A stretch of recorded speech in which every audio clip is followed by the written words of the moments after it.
If you work with mirror pieces, there are a few important things you have to know. First, you have only the possibility to select some straight lines with the function Select Mirror Line. Why can you not select this line here? Because this line has a curve point.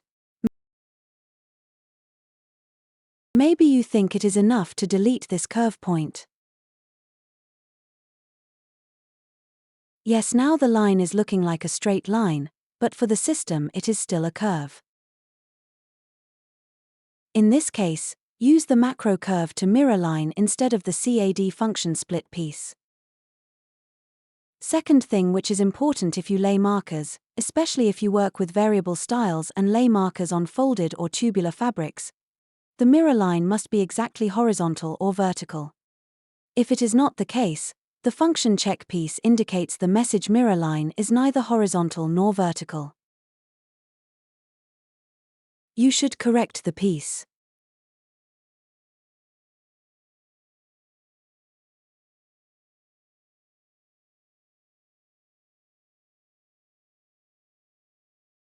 Third thing.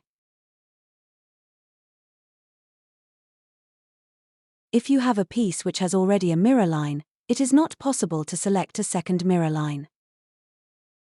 In the clothing industry, you will have this situation only in rare cases, but if you make furniture or special products, you could have this case more often. I show you how you can construct such pieces.